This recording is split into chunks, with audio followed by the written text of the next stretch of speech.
Hello folks, welcome to another round of Modern. We have Kevin Good playing Izzet Murktide versus Alex Sargent, who's on a mono green Tron today. Both of these guys have been playing their decks a decent bit.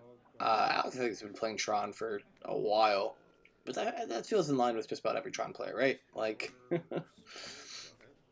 alright, here's an Urza's Tower into a Chromatic Sphere. Slightly off camera a little bit, but it's okay. I got a Mishra's Bauble. I'm going to check and see what's on top. Both of these decks, I think, are pretty well poised in the format. Murktide especially. I've been noticing a trend on the showcase results that get posted on Reddit by Reddit user Bamzing. Shout out to you for all the effort you put into the community. But Murktide's had a good trend. There's been things popping up lately that have been dealing with it, but it has been doing consistently very well. Tron, not so much, but it still pops up every once in a while. I wouldn't say it's like a dark horse of the format. It's still pretty strong, but we'll see. There's a lot of incidental land hate going on, right? There's a lot of stuff to deal with to try and prevent Primeval Titan from being the best deck in the format. With cards like Alpine Moon and Alpine Moon, Blood Moon, Magus of the Moon, all seeing probably not the most play they've ever seen, but a significant chunk of play. Alright, Alex is going to crack his Chromatic Sphere for a green. We're going to Ancient Stirrings here. Try to find the last Tron piece, which he did. Tron's just going to do its thing. Alright, here's another mana. Playing out another Chromatic Sphere. Alex using those very, very pretty original printings of the Tron lands there. And the Sphere as well. Alright, Kevin's going to play a Channeler. We're going to fetch. Now, a little bit of a slow start from Kevin. So, this matchup isn't...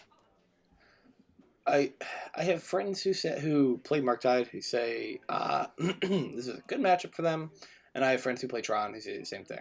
Or who say that Tron has a good matchup against Murktide. So it's very interesting every time we have it on camera just to watch it play out. I think what turns out to be is that the Murktide deck doesn't have a fast enough clock. It doesn't tend to do anything, right?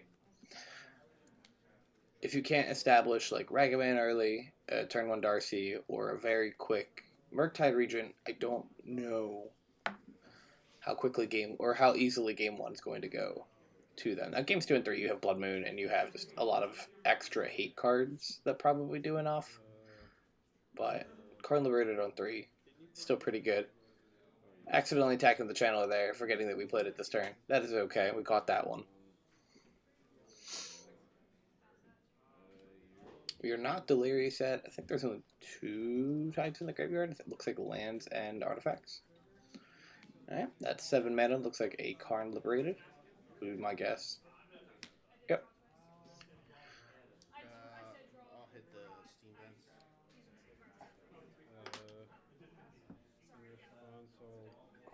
Choosing to take out the land here. Okay. Imagine Kevin floated a red off of that. I can see a lightning bolt in his hand. I'm just going to bolt the Karn. Get a Surveil trigger going.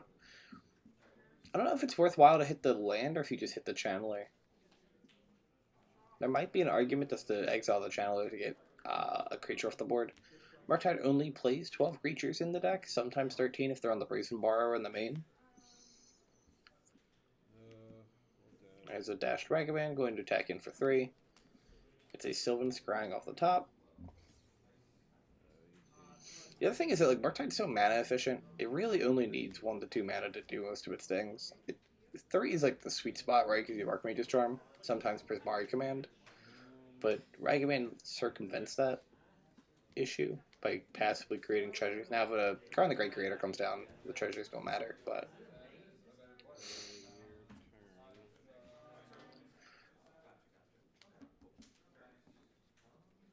No, there's the argument that if he hits the land and Kevin just doesn't have another land, he can't dash the Ragavan out. I don't know. I don't know what the correct one is. Any Tron players who are watching, tell me what you would do. Would you have hit the land or would you have hit the Channeler? I was going to crack that Sphere, probably for a green here. It's always interesting. We have like a group of 10 people who own Tron, who will Green. I'm gonna play 18 like straight. half of them. 7 of the 10 have different decks, and they'll like rotate between them. Sometimes they'll try play, like Alex will sometimes play Rakdos, so on and so forth. Uh, but whenever they decide to play Tron, it's always funny because like if the 7 out of 10 play like, decide to play Tron, or like a couple of the 7 out of 10 decide to play Tron, everyone else seems to just decide to play Tron. Because I think on this Monday where we recorded this, I think there was 5 Tron players out of our like 20 people who showed up. So a quarter of the room was Tron. And that might not be completely accurate, but I know at least 4 off the top of my head. It's kind of like Amulet Titan at our shop. We have a lot of Titan players. We have a lot of Tron players. We just like have people who like big mana decks. I'm gonna play a Karn. I think we try to. It also crosses over to Legacy because I think we have a good amount of Clapos players too. Alright, so Alex has played a Karn Liberated and a Relic of Progenitus. He's able to do a lot. I don't know if there's any floating mana left. 2 crack the sphere, make it green. How do you discard? Looks like he played a star as well. He might be out of mana. Yep.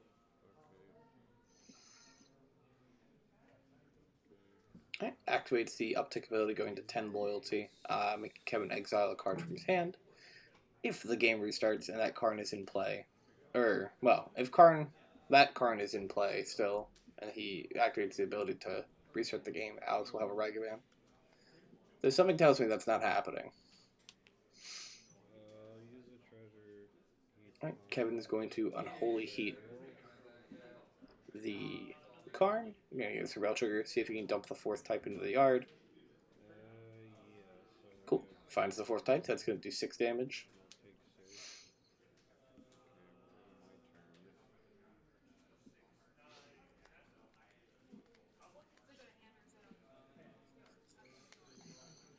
I think the Sieger's also. Yeah, I was trying to think of like all the like, why we don't see Tron maybe as much anymore in like the top 32 showcases.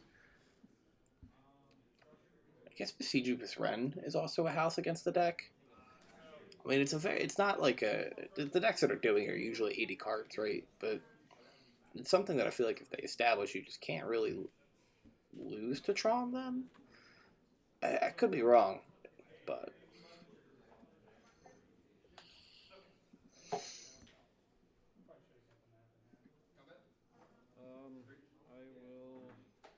Tron always feels like one of those decks that like even when it isn't the most well poised, like isn't in the best spot, it's still pretty solid. Kevin interestingly decided to go face there, or to go after the Karn, but that makes sense if he has the Murktide in hand. Gonna play out a 6/6.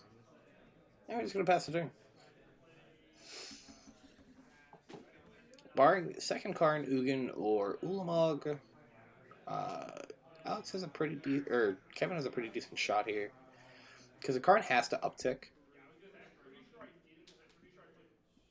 There is Karn Liberated. Or Karn the Great Creator. Tiny Karn.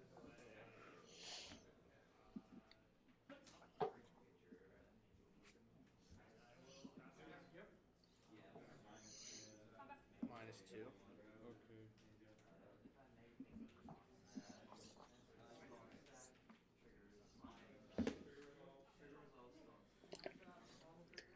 It's like Alex is going to wish with the Great Creator here. Probably just get the Ensnaring Bridge, right? He has 2 cards in hand.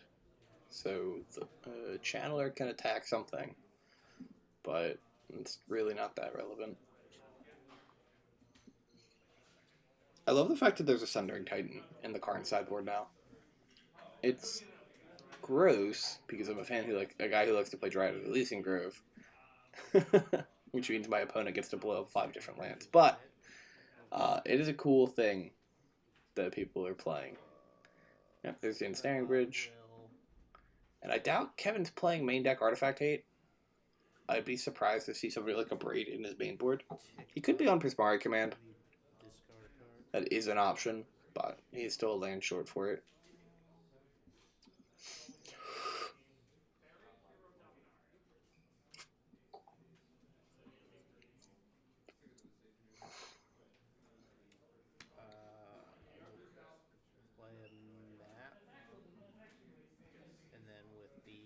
Alright, playing out what looked like an expedition map. Just floating. I'm gonna exile the graveyards. I'm gonna draw a card. And then Relic's gonna get activated. It's gonna pass the turn. Okay, we'll go next. Alright, and Kevin's gonna scoop it up. Alex is gonna take game one with a pretty good lock on the board. We'll be right back with game two, folks.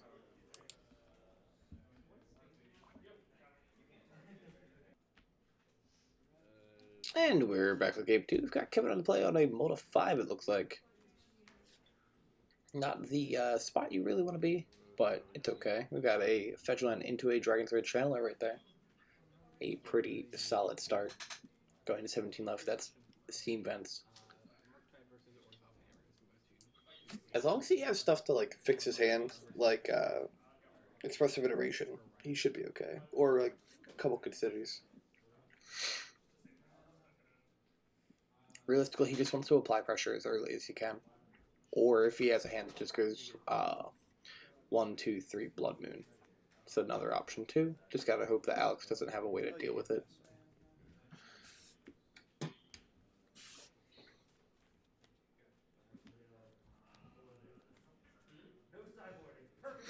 Okay, here comes second channeler.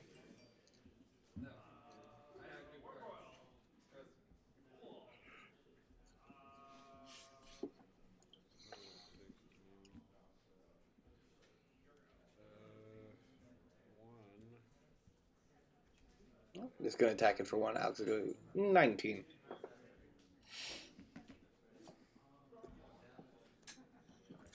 Good.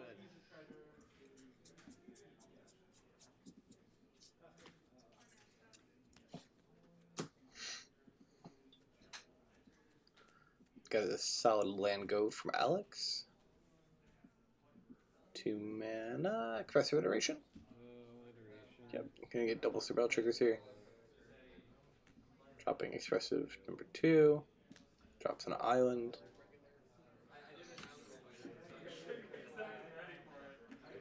Alright, it was Lightning Bolt. Going to bolt Alex. This is going to be type number 4 going into the graveyard now. Alright, land. Sorcery, instant. Nope, he's a 3. He needs one more. I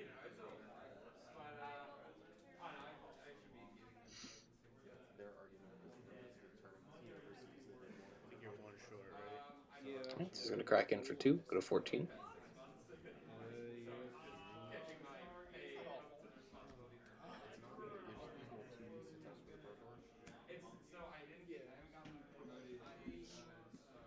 Good.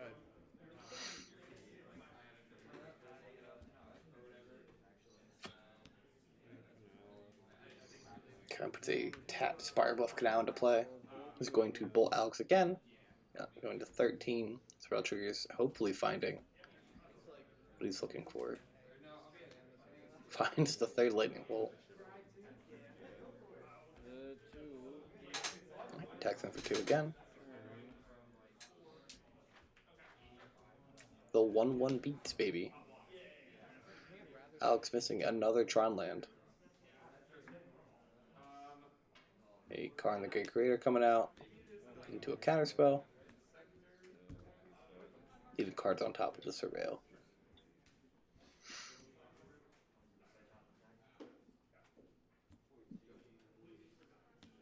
Okay. Going to consider for turn. We're going to get 3 looks at the top card of the deck. Because double Surveil up, just decides to draw the card. That's a pretty good card to just decide to draw. Surveil. Surveil. Will he find the 4th type? He did. Okay. Alright, here's the bobble with a double Surveil trigger. I was quite greedy. We'll keep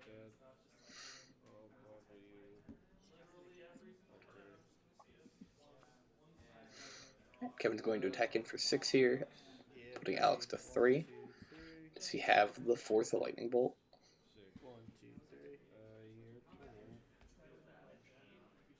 That's so funny. Alright, Almost missing that bobble trigger. It's all good. It happens to all of us. We've all missed a bubble trigger playing Murktide.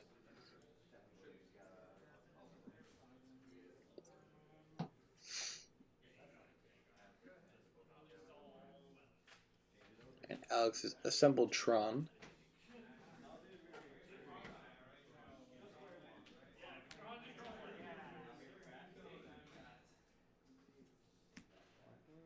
Alright, gonna cast a Worm Coil Engine. Unfortunately, that's not gonna do anything. Or do enough. Kevin does have 2 flyers.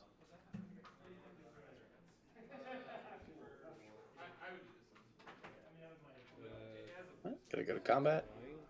Yep. Alright. Kevin's gonna take game 2. We'll be right back with game 3, folks. In fact, we are actually right back with game 3. Sideboarding is short. Power plant into an expedition map. A good start for Alex's deck. We've got a untapped Steam Vents into a Dragon's Rage Channeler. Also a good start for Kevin's deck.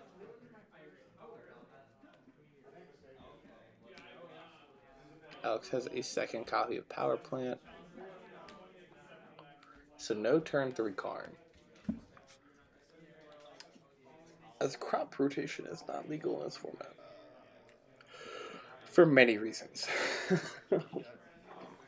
Crop Rot's a card that probably cannot be printed into the modern, while Primeval Titan's a legal card.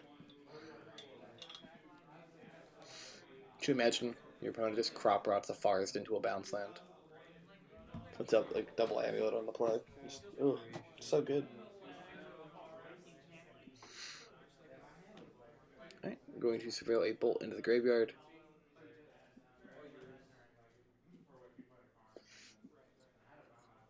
Now, typically you don't see people shotgun the iteration on 2, but Kevin got hella rewarded and found the bauble.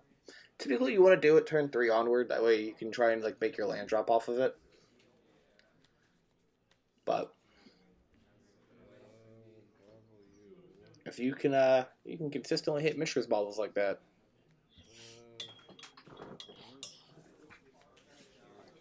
You're a much better player than I. I never find bauble off that card. I like to be like, alright, expressive, and crap.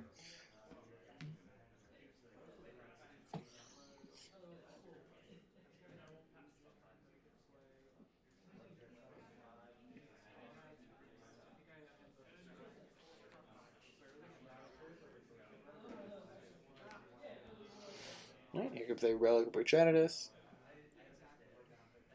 I imagine it's getting spun pretty quickly.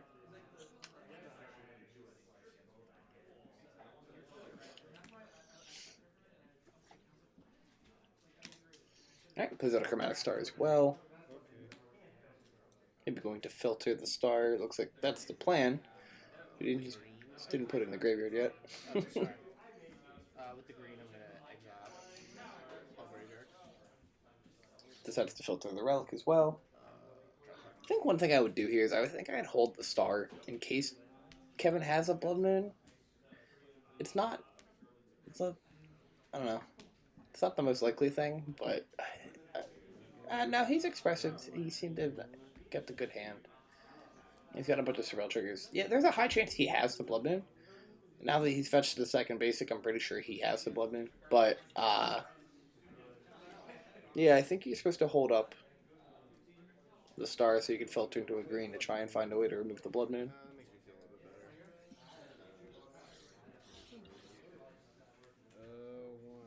Your turn.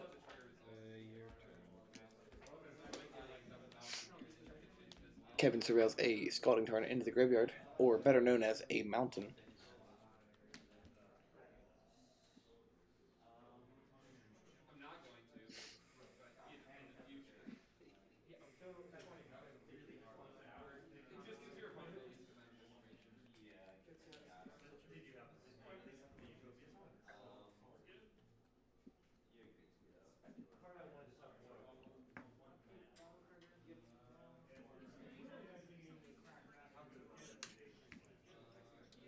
Playing out a Chromatic Star, or Sphere. The other one. Going to filter and draw a card.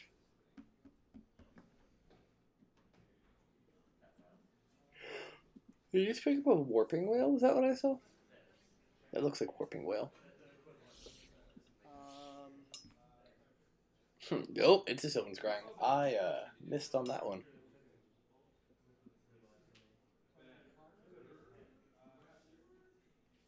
With the green, and this, I'm gonna Sylvan Scrying. Alright. Uses the green and the mountain, and is going to go look for a land. I'd probably get a basic forest here. That way you have access to green mana consistently. You could go get Besiju if you have like another Star Sphere in your hand. I think those are the two best options, unless you have a way to remove the Blood Moon. Like if you have Force of Vigor plus green card, then you're fine, right? But if you don't have either, if you don't have that, I think you just go for the forest. I played a this turn, right?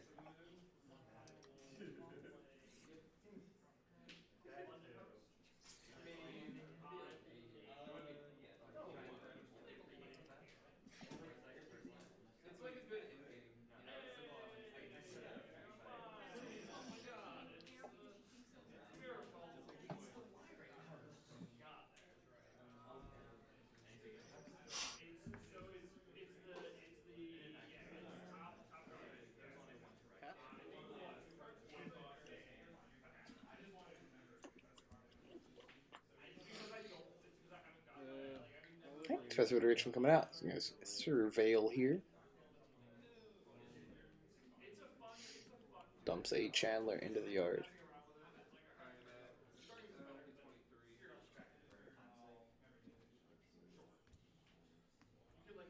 Finds a mountain. It's always fun to say when there's a moon on the board. Oh, you found a mountain. Okay. To play out a Ragavan here. Attacks from 1. And passes a turn.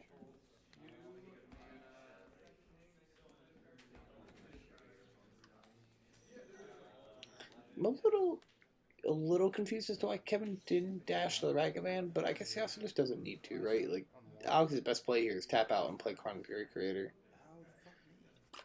Search for something and then do nothing with, and then just pass the turn.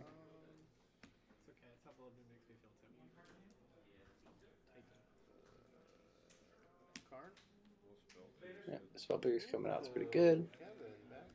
Once you dash the Ragavan, you still get, like, you attack. Maybe it's just not having to spend the 2 mana every turn.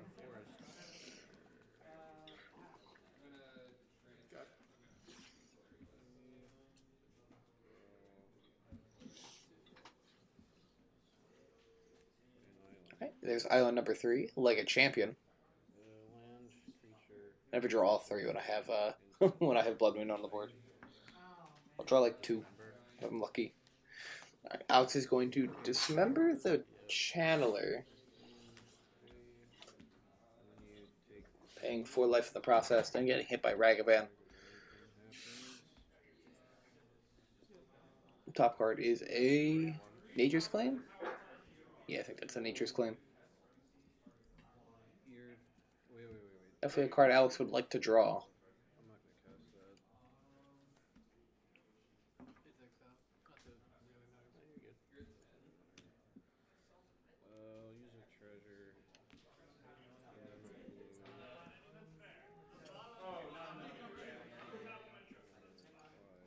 Here comes Murktide Regent as a 5/5.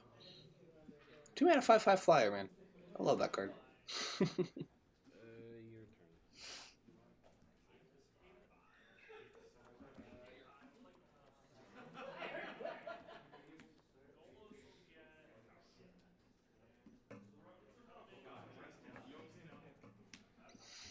Alright, taps for a card of the Great Creator.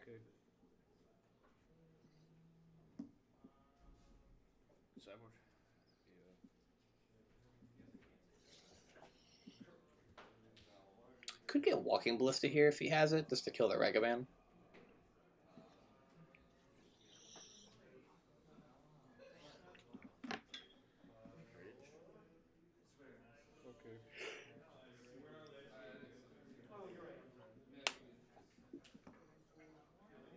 Because he's a mana off of casting the bridge. So it takes 7, go to 4 here.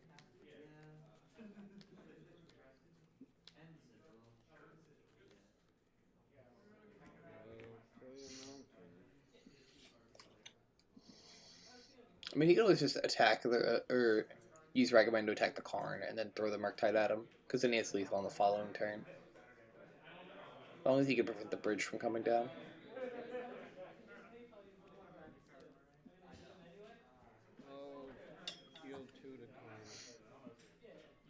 Also an option. Could Unholy Heat the Karn. And I'll attack you for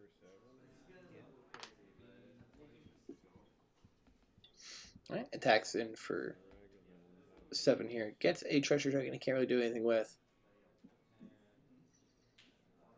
Plays that Relic of Dreaded out. And okay, I assume we just passed the turn. We've got 1 card in hand for Kevin. Can Alex find something? We found Someone's Crying.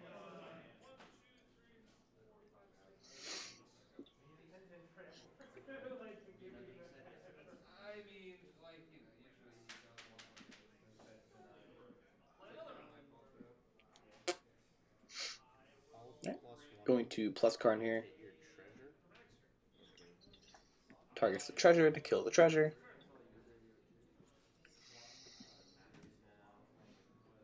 Alright, taps 3 for the Ensnaring Bridge. Kevin has the counterspell in hand. And that's going to be game 2 going to Kevin. With Izzet Murktide taking a 2-1 over Mono Green Tron. Thank you for watching, folks. Have a great rest of your day.